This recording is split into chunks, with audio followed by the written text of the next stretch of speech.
Agora, em nome de Jesus, a tua palavra que é viva e eficaz, a tua palavra que vai além daquilo que um pregador pode colocar, é isso que eu peço que aconteça em nome de Jesus, que eu possa pregar como que em línguas, para que cada um receba no seu coração, receba segundo o teu propósito pessoal e particular, para cada um de nós, como só o Senhor pode fazer. Aviva a tua palavra em nós, fala aos nossos corações, eu te peço no nome de Jesus, amém.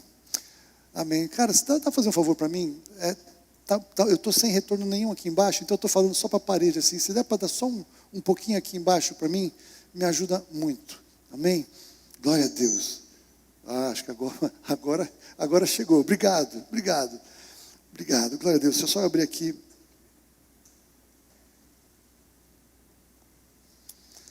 Ok. Nós estamos falando nesse tempo e nesse ano sobre restituição.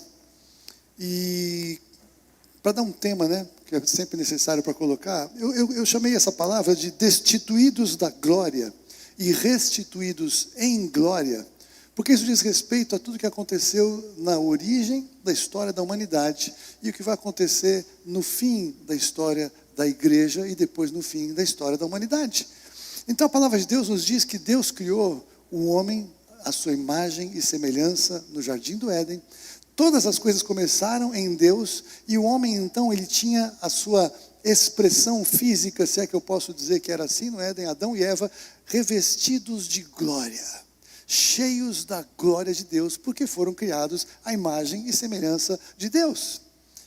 O pecado fez com que eles fossem destituídos dessa glória. Esse nós encontramos em Romanos 3:23, quando Paulo fala que todos pecaram e destituídos estão da glória de Deus, carecem da glória de Deus, foram privados da glória de Deus, foram apartados da glória de Deus enquanto comunhão. Então, dois aspectos, eles se viram nus não porque estavam sem roupas, mas que agora estavam despidos da glória e agora afastados e apartados da glória que existe na presença de Deus. Então toda a humanidade nasceu assim, toda a humanidade vive assim, e há algo que precisa ser feito ao longo do caminho. Agora, a ausência da glória de Deus, a ausência da presença de Deus, os serem expulsos do Éden e começarem uma vida no ambiente da Terra, no planeta Terra, fora de Deus, faz com que ao longo de 6 milênios, que a Bíblia nos diz que existe a humanidade no planeta, agora nós possamos perceber que existem 3 questões, que são as questões que todos fazem de um jeito ou de outro na vida. De onde eu vim, quem eu sou, por que eu estou aqui e para onde eu vou?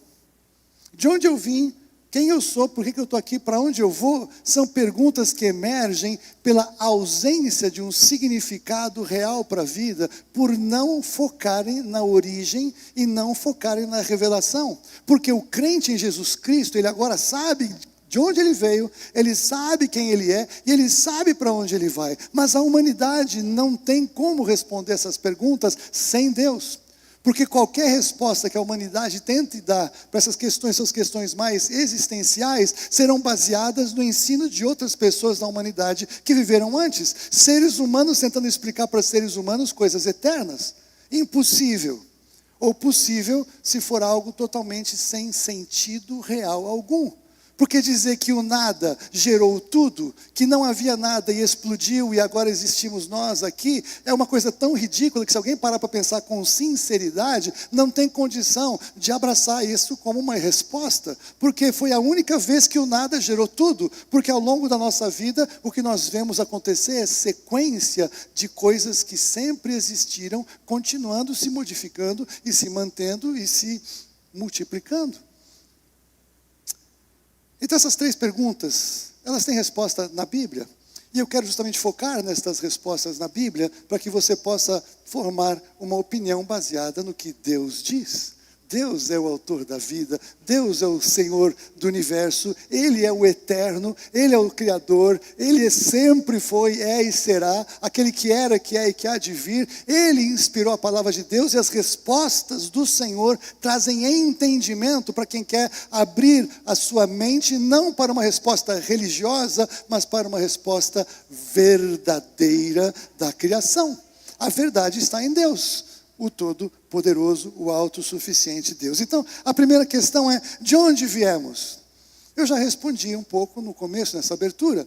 Todos nós viemos de Deus. Quer as pessoas creiam ou não creiam, queiram ou não queiram, o seu pai e sua mãe, no máximo, puderam ter uma relação sexual que fez com que você viesse à existência, mas eles não poderiam criar nada do nada para fazer você existir. Eles usaram o que já existia neles, nas leis espirituais que Deus estabeleceu nos corpos humanos, para que homens e mulheres, um homem com uma mulher, possam reproduzir-se na sua expressão segundo a sua espécie, transferindo o seu código genético, transferindo informações da família, transferindo traços físicos, transferindo muita coisa que não é possível de ser algo do nada, sem uma inteligência criadora, mas revelando a inteligência de um Deus todo sábio, todo inteligente, todo poderoso, para expressar algo assim como a vida vai se multiplicar com códigos, com matemática, com informações, com códigos, com números gigantescos se reproduzindo. Você percebe que é impossível a gente negar que um ser inteligentíssimo, incompreensível, gerou tudo isso? E não somente a raça humana, mas os animais da mesma forma. De onde vem tudo isso? Alguns podem achar de uma explosão e do nada, mas eu digo de Deus. Todos nós viemos de Deus. A origem da criação é em Deus e voltará tudo para Deus de alguma maneira logo mais. E nós temos que estar preparados para isso. Então, de onde viemos? De Deus. Qualquer outra explicação é criatividade, é invenção, mesmo que em meio a uma tentativa de se embrulhar numa embalagem científica, porque a ciência não pode reproduzir o que dizem que aconteceu na origem de tudo. Portanto, segundo a própria ciência, não é um fato científico, é crença, é filosofia, é qualquer outra coisa, mas não é ciência, como muitos querem colocar, para fazer o quê? Excluir Deus da equação. As buscas científicas para ter uma origem de explicação sem Deus é justamente para tirar Deus e não ter ninguém para quem prestar contas, poder viver como quer, poder fazer o que quer, poder ser supostamente livre, sem perceber que se coloca completamente preso e escravos de um sistema que nega a existência do Deus Criador e Todo-Poderoso. Pela Bíblia, então, nós podemos ver o quê? Deus criou todas as coisas segundo o poder da sua palavra. Gênesis capítulo 1, capítulo 2, capítulo 3, você vai encontrar todas as informações da Bíblia sobre a criação. Mas você fala, Haroldo, eu não acredito, está tudo certo. No fim do dia, tudo que diz respeito à nossa origem é necessário haver crença ou fé. Eu chamo crença ou fé porque a fé, segundo a Bíblia, só existe na palavra de Deus. Fé é na palavra de Deus. A fé vem pelo ouvir a palavra de Deus. Agora, tudo aquilo que as pessoas acreditam é uma crença. Também é baseado na informação que alguém deu, informação que alguém elegeu como razoável para fundamentar a sua vida. Não existe Deus na equação, viemos de outro planeta. Muitos falam isso, e eu acho interessante como as pessoas falam isso com uma convicção. A vida aqui na Terra, ela foi semeada a partir de seres de outro planeta. Eu falo, legal, de onde vieram os seres para a Terra? Não, de outro. Em algum momento tem que haver uma origem. Em algum momento algo começou, ou então vão chegar à conclusão que algo sempre existiu.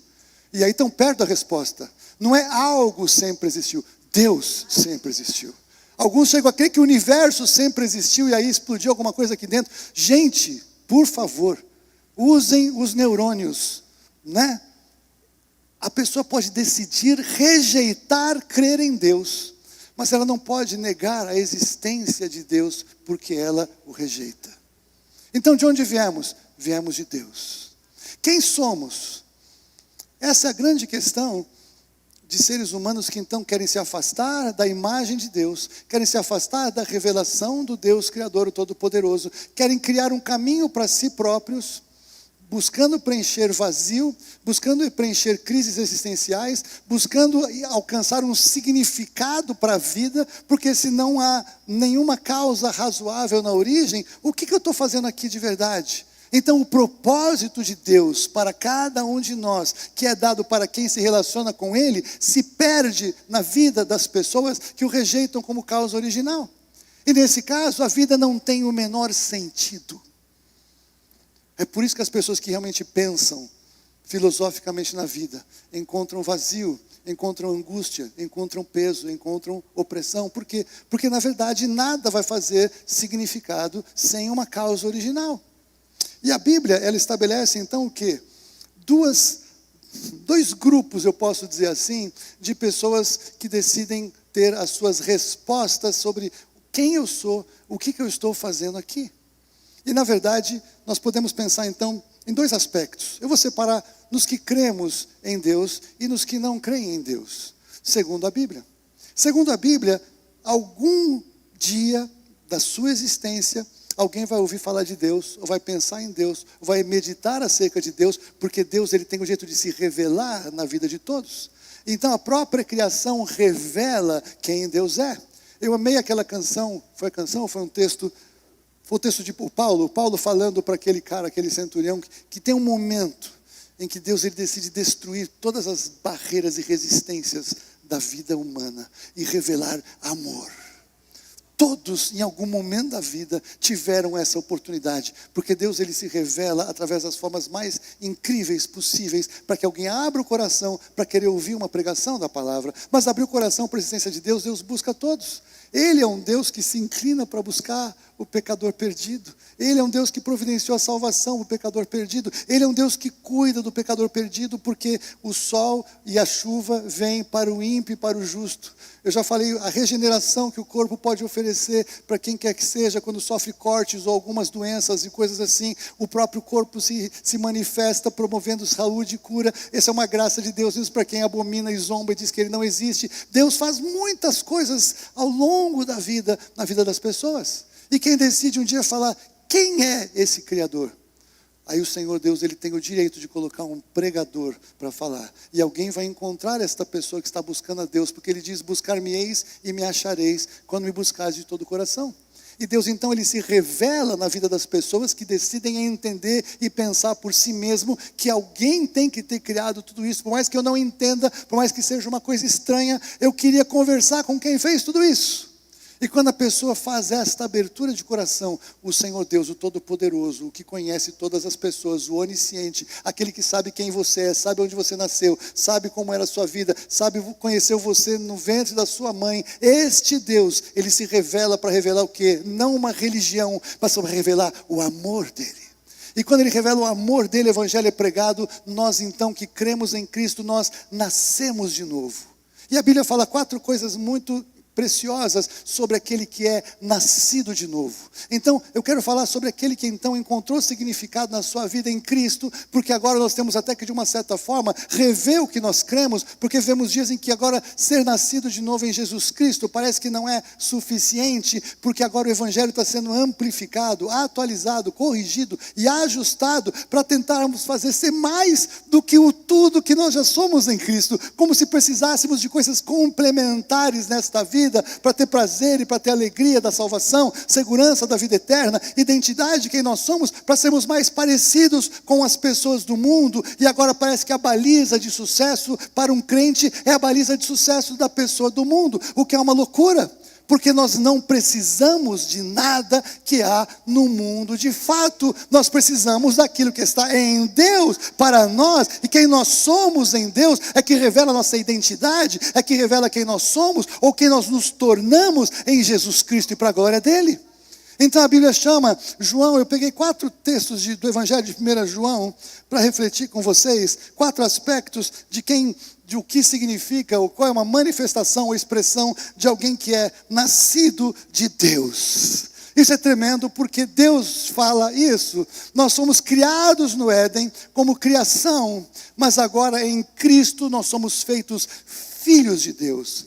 Todos não são filhos de Deus, todos os seres humanos são criação de Deus, mas agora em Cristo nós somos nascidos de novo, somos feitos filhos de Deus, nós nascemos de Deus. Você consegue pensar nesta verdade? Então veja o primeiro texto, 1 João 5:1. Então quem é nascido de Deus? Todo aquele que crê que Jesus é o Cristo, é nascido de Deus. 1 João 5:1. E todo aquele que ama ao que o gerou, também ama ao que dele é nascido. Quem ama Deus, ama Jesus. É isso que João está falando. Então, como nós podemos ser nascidos de Deus? Crendo em Jesus Cristo.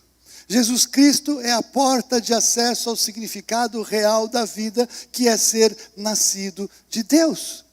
Jesus é a revelação do amor de Deus. Jesus é a revelação da vida com um significado para uma humanidade que perdeu o significado de vida quando vira as costas para Deus. Não há sucesso que resolva, não há prazer que resolva, não há droga que alivie, não há nada que se possa obter nesta vida finita, esta vida que não é eterna, que possa trazer algo que resolva o vazio existencial das pessoas.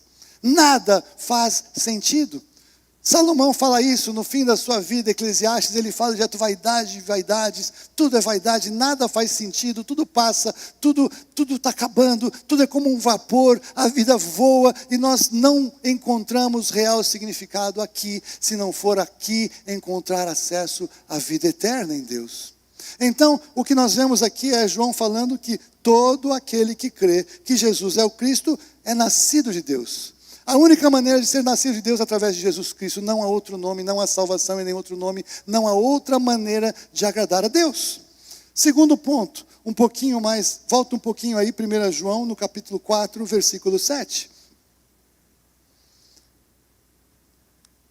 E João fala: amados, amemo-nos uns aos outros, porque o amor procede de Deus. E todo aquele que ama é nascido de Deus e conhece a Deus. Somente quem nasceu de novo consegue começar a conhecer a revelação de Deus, que agora é possível pela palavra e pelo Espírito Santo. Conhecer a Deus na sua totalidade é impossível, porque Deus é eterno, e nós vamos viver a vida eterna com Deus para, ao longo da eternidade, conhecer Deus.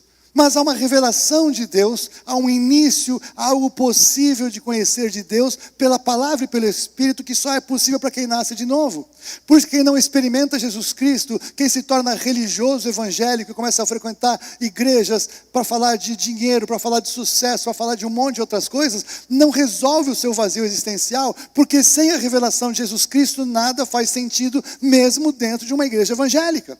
Porque o que faz sentido é a pregação do Evangelho, Jesus Cristo Senhor e Salvador. É o arrependimento de pecados, é o reconhecimento da impossibilidade de agradar a Deus, é receber a revelação de que eu preciso de Jesus, de perdão de pecados para ter acesso à vida eterna. Esta verdade pregada, esta verdade agora da revelação, o início da revelação de como Deus age, qual é o caráter de Deus, quais são os valores de Deus, qual é o propósito de Deus, qual é o plano de Deus para a sua vida, quais são os dons que Deus deu para você servir. E principalmente o que vai acontecer? Amor desinteressado. O amor verdadeiro é o amor desinteressado. Eu amo mesmo sem ter nada em troca. Porque quem fez isso? O próprio Deus. Porque Ele amou e deu o seu Filho Jesus Cristo por toda a humanidade. E a maioria das pessoas da humanidade rejeitam este amor. Então Deus deu tudo de melhor, mesmo sem receber nada em troca, porque Ele, por ser amor, Ele não pode negar quem Ele é, a essência dEle. Nós vemos um mundo em que o amor é uma moeda de troca. Se você me ama, você faz o que eu quero, você me obedece, você me atende, você deita aqui e vamos transar, e vamos viver, e aí o amor ele é negocial em muitos aspectos. Eu só amo quem é da minha família, eu só cuido dos meus. E aí a gente chega na igreja verdadeira Jesus, nós encontramos a família da fé expandida. E aí nós nos amamos. Alguns um pouco a mais, alguns um pouco a menos, mas estamos aprendendo a viver em amor. Ou você acha que é normal pessoas saírem de casa às 8 horas da manhã, ou 7 horas da manhã, para vir aqui para preparar esse salão para você, para orar por você, para ensaiar o louvor para você, para abrir a porta, para limpar os banheiros. Ganhando o quê? De vocês? Alguma coisa? De mim? Nada. Por que fazem isso? Porque amam como Deus amou. Porque servem como Jesus serviu. Então nós temos prazer em abençoar, em servir, em cuidar uns dos outros, porque essa é uma manifestação de que o amor de Deus genuinamente está em nós. E se não temos esse amor, precisamos conhecer Jesus Cristo, que é a própria revelação do amor de Deus. Então, um amor desinteressado, ele só existe no meio dos que conhecem a Deus, dos nascidos de Deus e que só podem ser nascidos de Deus através de Jesus Cristo. Então a outra marca é essa, nasceu de Deus através de Jesus Cristo e agora ama. Terceiro ponto, 1 João 5,18. Sabemos que todo aquele que é nascido de Deus não vive em pecado. Antes, aquele, Jesus, que nasceu de Deus, o guarda e o maligno não o toca. Então, quem nasceu de Deus não vive no pecado. Antes nós estávamos imersos no pecado, chafurdávamos no pecado, e nem achávamos pecado. Achávamos que nós não éramos tão ruins quanto outras pessoas muito piores do que a gente. Aquele sim é pecador. Eu era um cara bom, razoável, fazia o bem para as pessoas, não queria o mal para ninguém, pagava minhas contas em dia, nunca matei ninguém, não roubei, não traí minha mulher. Então eu sou bom. E o padrão, a régua de bondade, ele é insuficiente para chegar nesse ponto de falar que não vive em pecado. Quem não tem Jesus Cristo vive na prática do pecado. Quem nasce de novo, agora o pecado não tem mais domínio. Tem vitória sobre o pecado. Então não vive no pecado. O pecado passa a ser um acidente de percurso cada vez mais, porque o Espírito Santo nos fortalece. Então um crente que não consegue largar uma prática de pecado, tem que avaliar se é crente mesmo ou se não é. Porque o pecado não tem mais domínio. Você não vive no pecado, nós não podemos viver no pecado. Porque algo mudou em nós, não é algo que chegou aqui na igreja, então nós fazemos uma lavagem cerebral, colocamos um monte de texto, falamos um monte, você é assim. Isso é impossível de gerar uma transformação interior. A transformação interior quem gera é o Espírito Santo de Deus. É Ele que transforma a pessoa completamente de um assassino horroroso em alguém bem de bom coração. Alguém como o apóstolo Paulo, que perseguia a igreja, matava crente, vira alguém que quer morrer pelos perdidos, que quer ser espancado, que quer ser jogado para os leões, não está nem aí, porque algo mudou dentro. A religião não muda ninguém. A religião tem bons códigos de ética, bons códigos morais, coisas boas. Mas isso não transforma ninguém. Quem transforma alguém é Jesus Cristo no coração, pela intervenção do Espírito Santo em nós, pela obra de Deus em nós. Então, quando nós entendemos que o 3, não vive em pecado, antes aquele que nasceu de Deus, Jesus, o guarda, e o maligno não o toca. Querido, a gente sempre pensa no maligno tocar quando alguém fica doente, tipo Jó, assim, aquela coisa horrorosa, uma coisa tal, e o maligno tocou, quebrou, a pessoa tinha um monte de coisa, foi à falência, perdeu o casamento, perdeu a família. Essa é uma maneira que o maligno toca, a mais agressiva. Mas aqui o que ele está falando de pecado, está falando de quando o maligno toca a mente com uma sutileza, quando o maligno toca com um engano, com uma proposta que parece boa, mas não é. O maligno não nos toca nem de um jeito nem de outro quando nós estamos em aliança com o Senhor, quando nós estamos em arrependimento constante de pecado, confissão de pecado, em comunhão com Deus. O maligno cada vez mais vai ficando longe, a ponto que ele tem que lançar dardos que ele não consegue nos tocar. É por isso que a figura da armadura de Efésios 6, então o escudo da fé para apagar os dardos inflamados do maligno, é que o maligno não consegue mais chegar pertinho e tocar, ele está de longe, ele vai lançando pensamentos, vai lançando ideias, mas o Senhor vai nos guardar, e Ele vai nos proteger, se nós estamos perseverando na nossa comunhão com Ele, depois de salvos, não estamos dando brecha, não estamos andando na prática do pecado, mas agora estamos nos santificando. Quanto mais nos santificamos, mais longe estamos do maligno. Então quem é nascido de Deus, de fato e de verdade, não vive em pecado. E o quarto ponto está em 1 João capítulo 5, versículo 4. E esse é o foco principal que eu quero trazer aqui, porque todo o que é nascido de Deus vence o mundo. E esta é a vitória que vence o mundo, a nossa fé.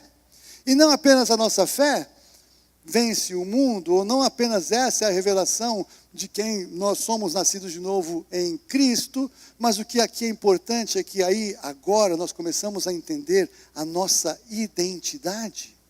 Porque a nossa identidade é que se nós nascemos de Deus, Deus não é deste mundo, nós não somos mais deste mundo, nós somos de um sistema mais alto. Paulo fala que a nossa pátria está nos céus, de onde aguardamos o Senhor. Nós somos forasteiros aqui, estamos de passagem por aqui. E aí Paulo pode falar o quê? Para mim o viver é Cristo e o morrer é lucro. Morrer é lucro. Hoje em dia está falando o contrário. Hoje em dia o viver é lucro e o morrer é perda. Não é isso que a gente tem ouvido muitas vezes? E se a vida de alguém é qualquer coisa que seja, se ele perder, é perda. Se é um empresário e morreu, perdeu a empresa, é um prejuízo. Se é um profissional, perdeu, puxa vida, é prejuízo. Rico, milionário, muito dinheiro, morreu, perdeu, prejuízo. Perda, qualquer vida aqui, qualquer vida lastreada no que nós temos aqui, morrer é perda. E as pessoas quando todos morrem, só quando a gente vai fazer culto fúnebre, que às vezes a gente passa para lembrar que as pessoas morrem, né? Eu e a Fúvia acabamos fazendo muito disso, porque só ali as pessoas pensam, é verdade, alguém morre. E sempre as pessoas pensam que alguém vai morrer com 250 anos, né? Bem velhinho. E aí chega um jovem no acidente. Aí chega alguém numa doença súbita, um mal súbito, e as pessoas, acabou. E nessa hora, perdeu tudo. E as pessoas tentam se confortar. Se é um pianista, está tocando piano no céu. Se é um futebolista, está jogando futebol no céu. Você já viu essas coisas? Que céu que é que o cara vai jogar futebol no céu? Fala sério, Deus tem um campo de futebol para pegar os caras? Vai ter um piano bar no céu para tocar piano? Olha que falta de revelação ridícula de pensar num plano tão mais alto como é o céu de Deus e pegar uma coisa da terra e querer jogar no céu para dizer que é isso que vai fazer no céu.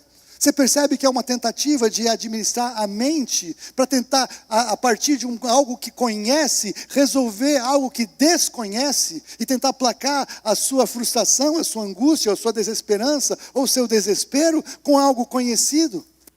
O que de Deus se pode conhecer é o que Ele revela pela palavra, pelo Espírito Santo. Então, quando nós olhamos essas situações de identidade, então nós estamos aqui de passagem. Todos estão. Só que nós que somos nascidos de novo, sabemos para onde vamos. Porque da mesma maneira que cremos em Jesus Cristo e que Ele transforma a nossa vida, as suas promessas passam a ser cada vez mais reais e palpáveis. Eu sei para onde eu vou, eu sei o que está acontecendo, eu sei o que se pode entender da vida eterna e eu sei que é para lá que eu vou, não porque eu sou melhor do que ninguém, mas porque um dia eu me reconheci tão pecador, tão miserável, que precisava tanto do perdão de Deus, e Ele me perdoou, e Ele me recebeu, e Ele me aceitou. Então agora eu sei que Ele vai cuidar de mim fora daqui, porque o que está acontecendo aqui não é nada da vontade de Deus.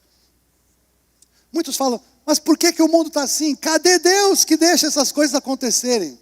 Deus está no lugar que Ele sempre esteve, só que agora o mundo rompeu com Deus e está vivendo com o seu próprio governo, o seu próprio sistema, as suas próprias leis, e Deus tem os seus missionários enviados para o mundo que era dele e que voltará a ser dele, porque agora tem alguém governando. E sabe quem está governando? E aqui agora a palavra é forte. 1 João 3, de 8 a 10. E agora segura, porque isso aqui é forte, mas eu tenho que falar a verdade, o que a Bíblia diz. E eu creio no que está escrito, porque um dia eu era assim. Aquele que pratica o pecado procede do diabo.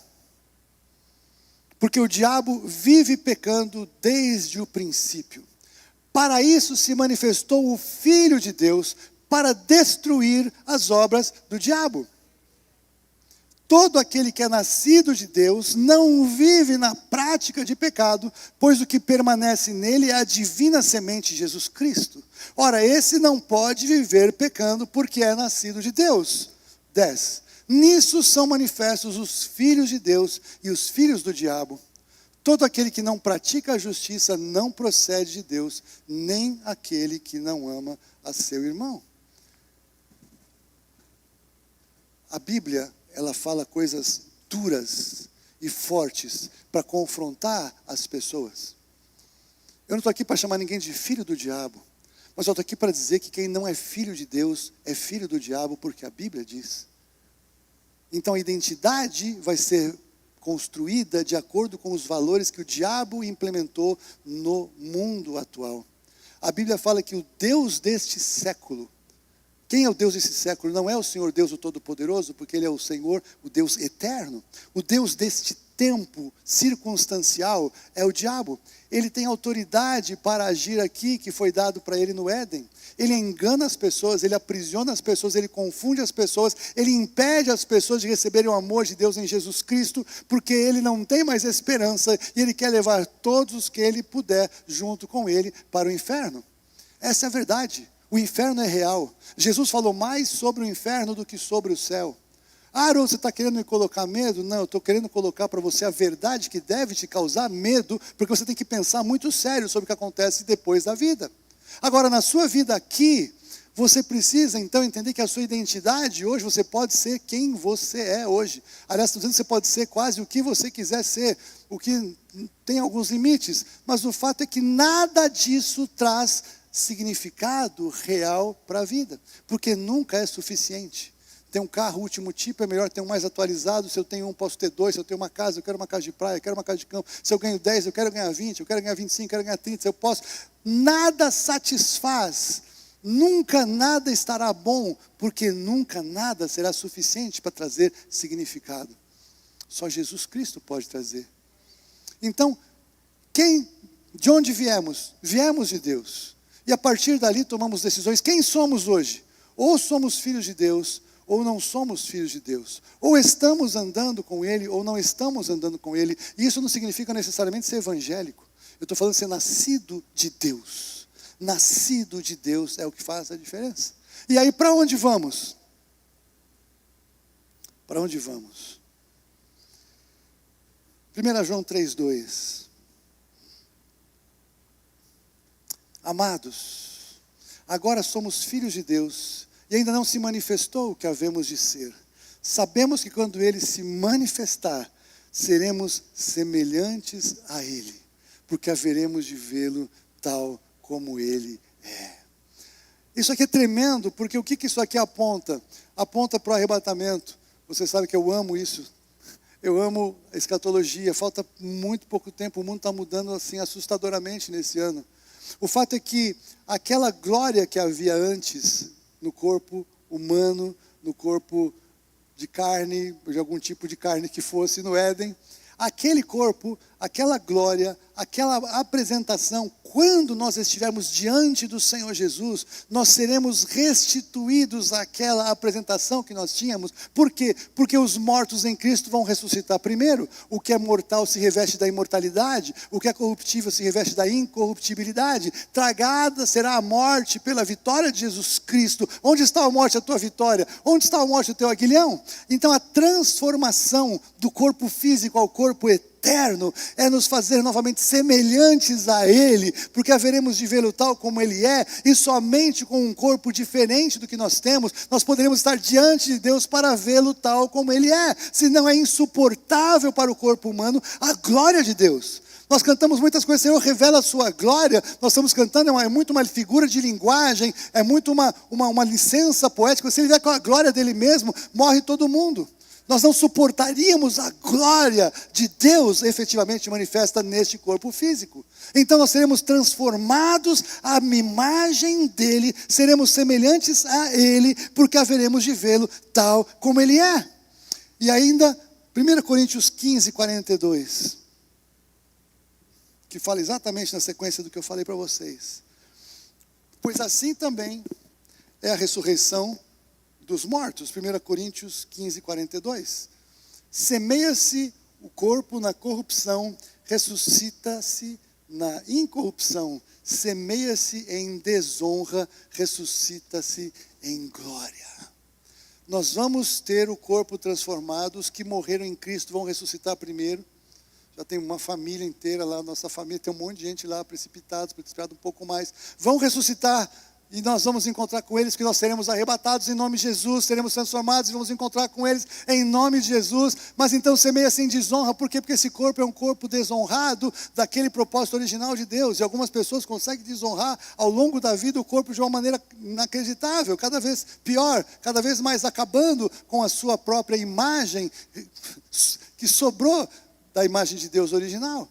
Então nós seremos transformados, nós seremos renovados, seremos vivificados, seremos totalmente, nós vamos estar inseridos naquilo que nós não temos a menor ideia do que deveríamos ser, porque se perdeu pelo pecado. Você está entendendo isso? Paulo fala que nem olhos viram, nem ouvidos ouviram, nem jamais penetrou no coração do homem o que Deus tem preparado para aqueles que o amam. Gente, Deus nos chama para viver a vida eterna com Ele. Você consegue pensar em vida eterna? Não dá. Você consegue imaginar relance? Nós não conseguimos imaginar o céu. Nós não conseguimos imaginar Deus. Tem gente que acha que quando tiver arrebatamento vai chegar no céu, uhul, olha lá, estou aqui, oh, olha o Pedrão, oh Jesus, que legal, estou aqui. Cara, isso aqui é uma humanidade crente, porque é o seguinte, quando entrar naquele lugar, cara, a gente não tem noção do que é a glória de Deus, a reverência de estar diante de Deus, a seriedade que há na presença do Deus, o Todo-Poderoso. Você não vai chegar e dar um abraço em Deus. Você vai cair, vai rolar e vai cavar um buraco no céu, se for possível um tempo, até alguém te tirar de lá, para você começar a criar coragem de olhar um pouquinho lá longe. Vai acostumando com aquele ambiente. E ali nós vamos entender o quanto a gente perdeu tempo com besteira aqui, na nossa vida diária. Eu já falei isso para vocês algumas vezes. Às vezes eu caio nessas angústias e falo, meu Deus, quanto tempo a gente perde com coisas insignificantes diante da eternidade. Ganhar o primeiro R$1 milhão, por exemplo. É uma baita grana. Mas no céu o que é isso? Nada.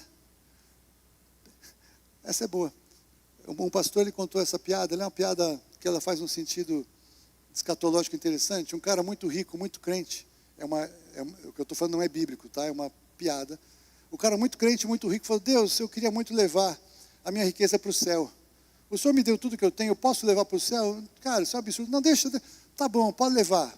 Aí ele falou, vou transformar em barras de ouro para facilitar o transporte. Tá bom, tudo bem. Aí o sujeito morreu. É uma piada, não é bíblico, não tem fundamento, é uma piada. Aí o cara chega na porta do céu, está lá o Pedrão, né? Com aquele monte de chave. Agora está atualizado, tem uns cartões magnéticos, outras coisas. Ele está lá. Aí chega o cara lá e os anjos colocam um carregamento de ouro assim do lado dele. Aí o cara fala, mas que é isso? Aí o cara, olha, Deus deixou. Não, está tudo bem, deixa eu procurar. Qual é o seu nome mesmo? Pegar a ficha do cara, viu?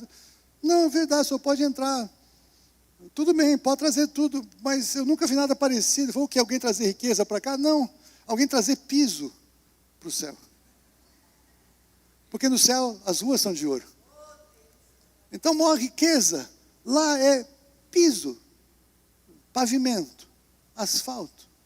Nós não temos noção, porque nós, infelizmente, nós somos muito contaminados pelo mundo em que nós vemos. Aqui eu estou dizendo eu não estou dizendo vocês, estou dizendo nós, estou dizendo eu.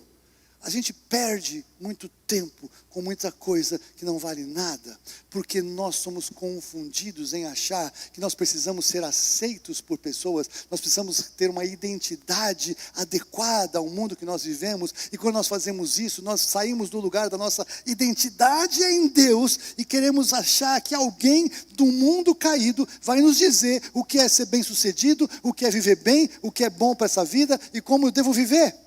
É uma loucura. Mas nós somos contaminados, muitas vezes, por esse sistema. E nós perdemos tempo. E aí o crente fica frustrado, fica depressivo. Ele acha que alguma coisa está errada na vida dele. E o que está errado na vida dele é que ele passou a correr atrás de vento e não correr atrás do que é eterno. E nós precisamos sempre parar nas nossas vidas e reavaliar quem nós somos. Onde está o nosso tempo gasto? O que realmente nos dá prazer e alegria nessa vida? O que é uma medida de sucesso neste mundo em que vivemos? Porque se a nossa medida de sucesso é aquilo que todo mundo tem, vai virar cinzas, porque vai virar churrasco de Deus logo mais. Mas se nós fazemos o que é eterno, naquele dia, nós podemos ter expectativa de ouvir Jesus falar, bem-estar, servo bom e fiel, entra no gozo do teu Senhor, porque não tem nada melhor para ouvir no céu do que essa frase, logo na entrada, em nome de Jesus. Mas e os demais? E aqui eu estou falando isso que eu quero encorajar vocês, que nós precisamos pregar mais. Porque nós que nascemos de novo, estamos assim. Mas aqueles que não nascem de novo, eles vão chegar nesse lugar aqui, e é uma tragédia. Apocalipse capítulo 20. Eu vou ler de 11 a 15.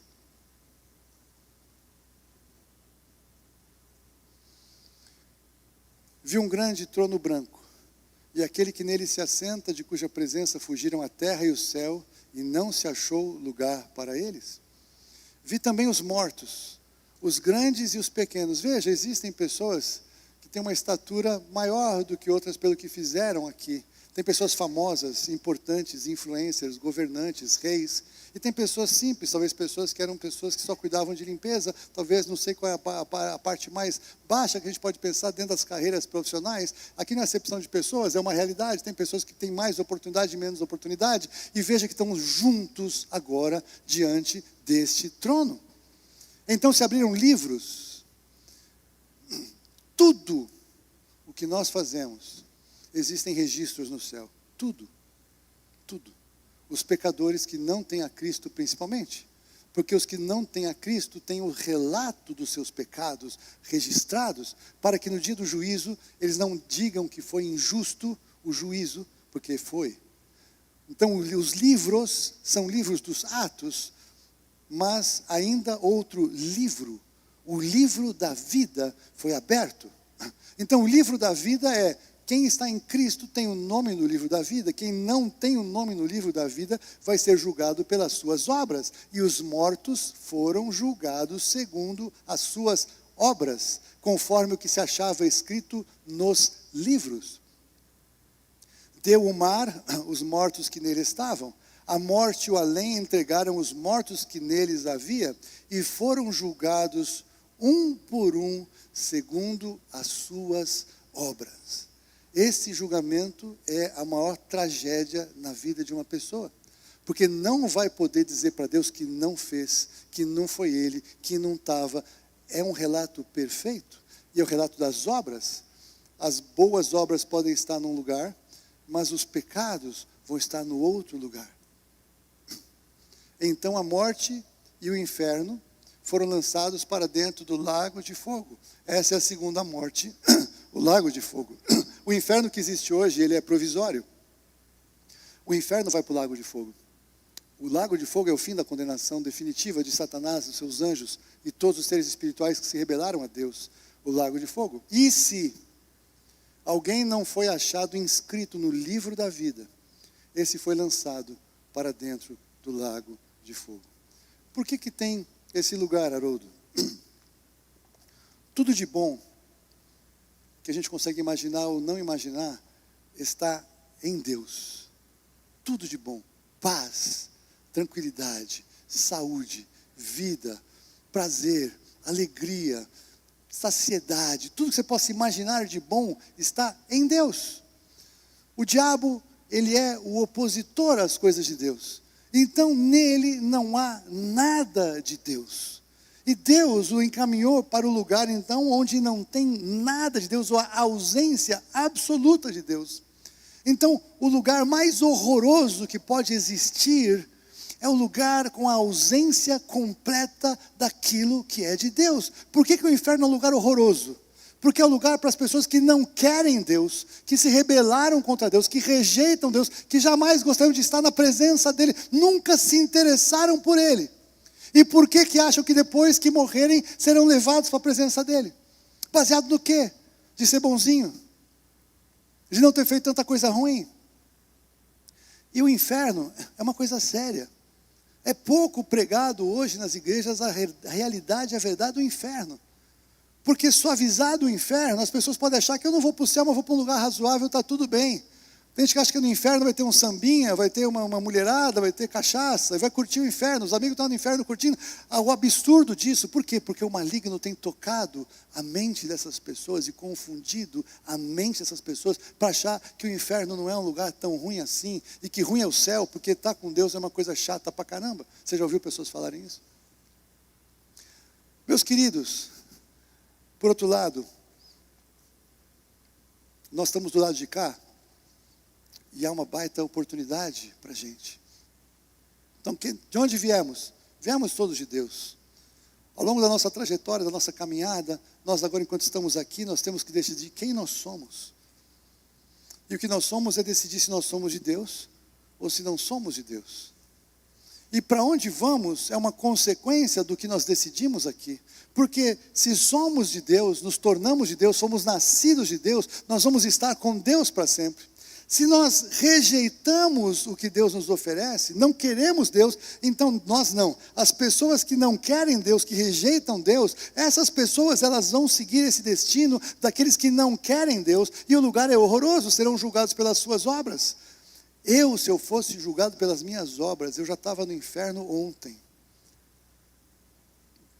Não é porque é pastor, mas eu sou julgado pela minha decisão acerca de Jesus Cristo. Essa é a base do meu julgamento. Quem nele crê não é julgado. E o que não crê já está julgado, porquanto não crê no nome do unigênito Filho de Deus. Então não é questão de ser alguém bonzinho, alguém ruim, alguém horroroso. É questão do que eu faço acerca de Jesus Cristo enquanto eu estou nessa vida. E é isso que define o nosso futuro. É isso que define para onde vamos. Quem você é, de onde você veio, para onde você vai. Você precisa resolver esse assunto enquanto você está aqui. Mas, você e eu que já resolvemos, nós precisamos pegar um senso de urgência. Eu tenho falado isso para vocês, de falar para as pessoas que nós convivemos e encontramos no dia a dia. Porque pensa que aquela pessoa que você está conversando com ela está indo para o inferno. Talvez ela tenha uma vaga ideia, mas ela nunca ouviu com tanta clareza acerca da salvação em Jesus Cristo. E nós precisamos pregar. Nós precisamos pregar. Esse ano nós precisamos fazer mais em evangelismo do que fizemos no ano passado. Deus começou a nos dar uma grande colheita no final do ano. A gente recebeu gente nova, gente que se converteu, glória a Deus. Gente que voltou para o Senhor Jesus, glória a Deus. Gente que estava chateado com a igreja e se arrependeu e voltou para o Senhor, glória a Deus. Mas nós precisamos pregar mais. Por quê? Porque nós não vamos ver todos até os 100 anos. O tempo está abreviando.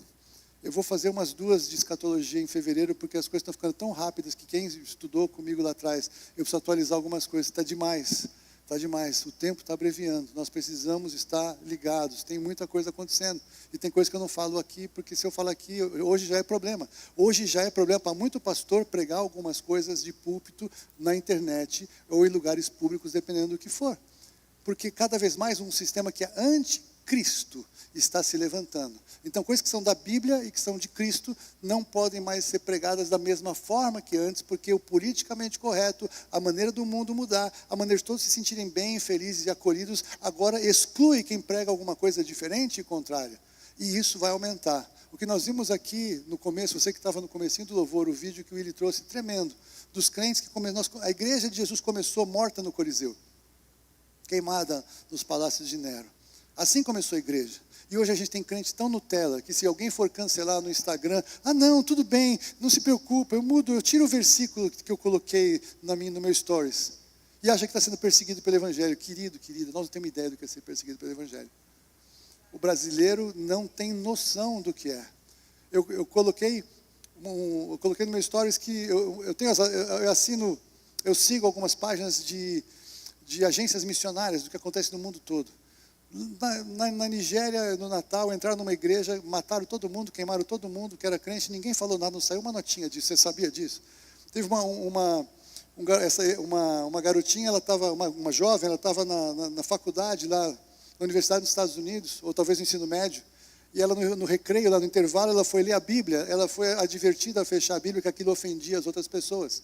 Eu postei de um garotinho que ele estava brincando de Lego na escola, e ele derrubou, ele falou, Jesus Cristo, ele tomou uma advertência por falar uma palavra ofensiva para outras pessoas, nos Estados Unidos da América. No Brasil tem coisas que a gente não pode mais falar ou pregar, e está subindo a temperatura. E vocês têm que entender, o mundo está mudando rapidamente, está chegando o fim de todas as coisas, as trevas estão avançando de uma maneira inacreditável. Eu que estudo escatologia, desde quando eu tinha 14 anos, mas desde 2010 eu estudei muito mais, eu me atualizei muito mais. Eu fico impressionado que eu achava que as coisas estavam rápidas nesse começo de ano. O que já tem de agenda mudando é impressionante. E acho que seria uma grande frustração para mim como pastor se o povo da minha igreja não ouvisse um pouco mais do que outras, porque eu sei um pouco mais do que outros pastores, não porque eu seja melhor do que eles, mas porque eu estudei um pouco mais.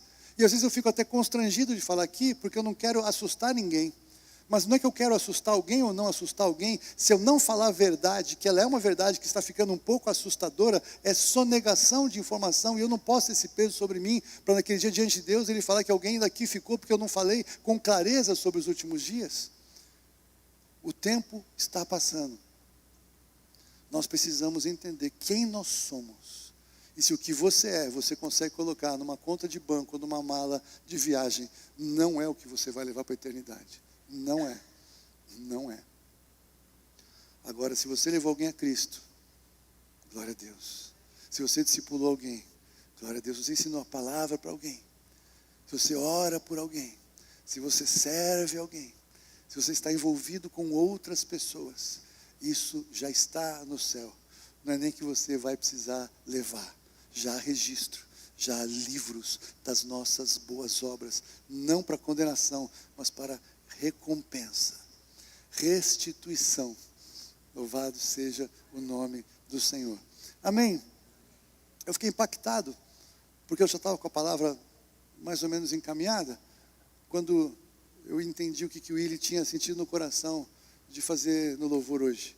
E foi tremendo, porque teve tudo a ver, você já estava com o coração mais preparado, já tinha um ambiente espiritual melhor, porque esse é um tipo de palavra difícil de pregar, é um tipo de palavra densa para pregar. E vocês estavam comigo, vocês prestaram atenção. Eu sei que eu falei coisas difíceis, coisas confrontadoras, coisas que emocionalmente têm impacto. E eu quero que vocês entendam que para mim é muito confrontador pregar isso. Mas é necessário.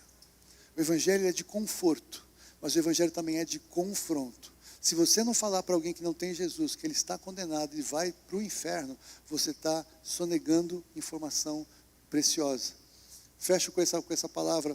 O Paul Washer que estava falando sobre ele falou de um médico que foi super ofensivo e que machucou profundamente a mãe dele. E o que esse médico fez? Deu para a mãe dele um diagnóstico de câncer.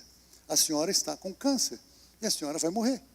Então foi a coisa mais horrível que alguém podia fazer com a mãe dele. Ele ficou furioso no seu coração, mas o que aquele médico disse era verdade.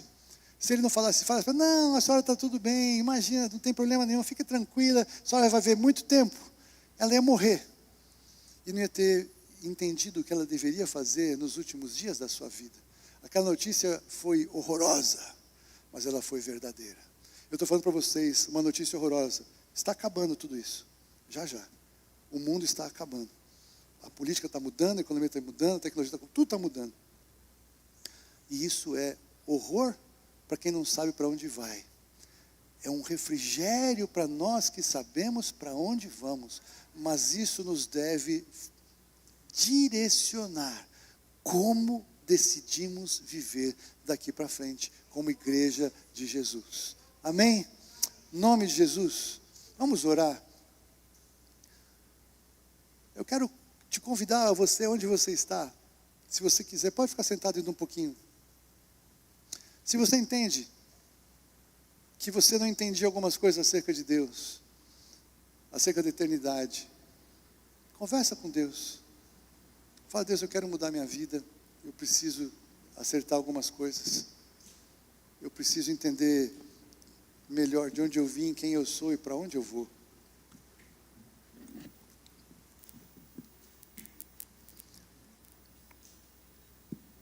Se você já entendeu, já está no estágio avançado de fé e você quer mudar a sua maneira de viver, a sua vida diária, a sua escala de valores, o que é importante para você, faça isso agora. Aproveite esse momento. Senhor, eu preciso mudar, eu preciso me consagrar mais. Se para você precisa conhecer mais a palavra, você precisa vir mais na igreja, você precisa vir mais aos domingos, às quartas para orar, você precisa já em fevereiro vão voltar os outros grupos, você precisa aprofundar o que você conhece de Deus e da palavra. Talvez você ficou sabendo de alguns versículos que você nunca tinha visto na sua vida e você já é convertido há mais tempo, porque não é normal alguém que se converte não crescer no conhecimento da palavra. Você que já está convertido há mais tempo, você precisa ler a Bíblia em voz alta. Você precisa saber versículos de cor. Você precisa vir na quarta-feira e orar. Você não pode falar, não, eu fui convertido, mas eu tenho vergonha de orar. Alguma coisa está muito errada. Porque o Espírito Santo vai orar através de você. Você precisa abrir a sua boca e orar. Se você nasceu de novo, que o Espírito Santo está em você. Vem orar na quarta-feira. Agora, talvez você estava longe de Deus. Talvez você estava desviado dos caminhos do Senhor. E hoje você quer se reconciliar com o Senhor. Se esse é o seu caso e você está aqui hoje, eu queria te convidar aí sim, você levantar onde você está, porque eu quero orar por você. Se você quer se reconciliar com o Senhor, quer aprofundar a sua experiência com Ele, quer mudar a sua maneira de viver com Ele, você pode fazer isso. Eu quero orar por você. Ou se você não tem a certeza da sua salvação, se você não sabe para onde você vai, e você quer sair daqui hoje com essa certeza, eu vou te pedir, por favor, venha falar comigo quando acabar o culto, ou com algum dos pastores que estiver mais perto de você. Você precisa resolver isso hoje. Você não pode sair daqui sem ter certeza para onde você vai. Agora, como igreja, eu amei a maneira que nós ministramos aquele cântico. A igreja está de pé.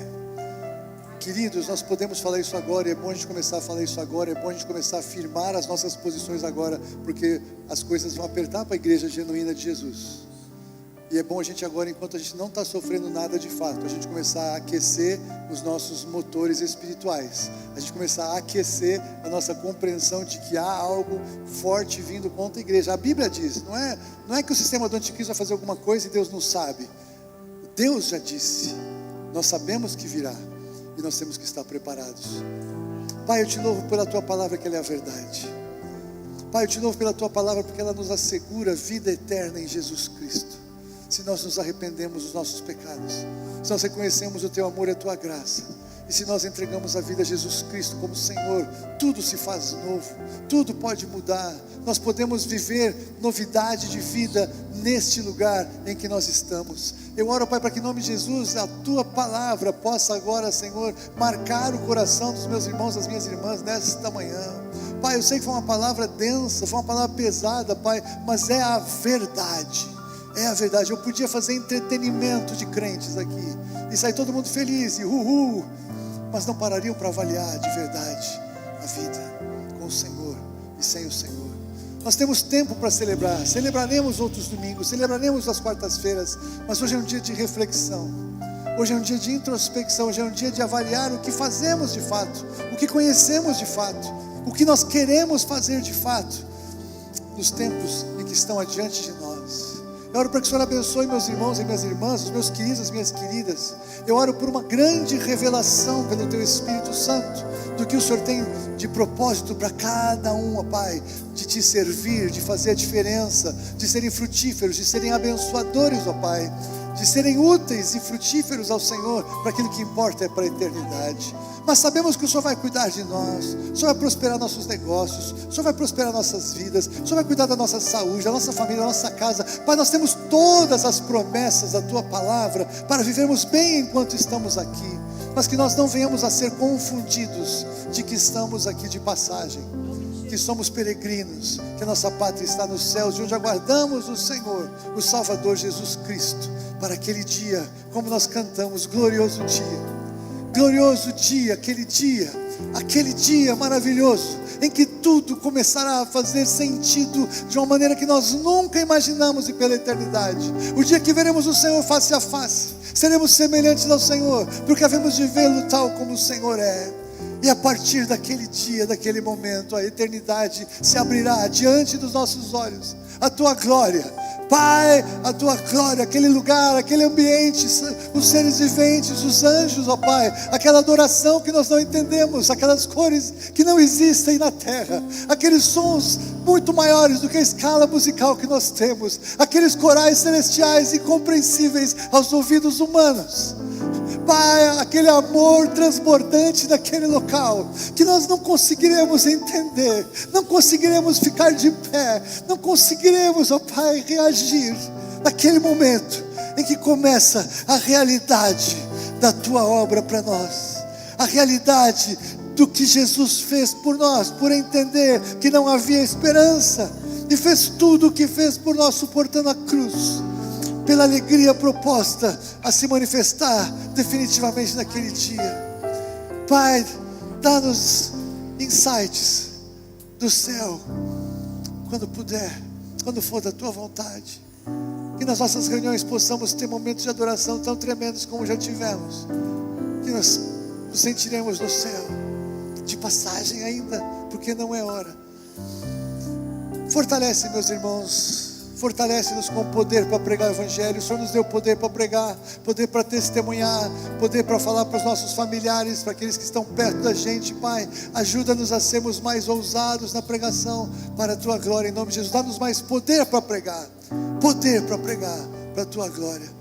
Muito obrigado por esse tempo, obrigado por essa manhã, obrigado por esse culto, obrigado por estarmos juntos aqui. Te louvo e te agradeço, em nome de Jesus. Amém.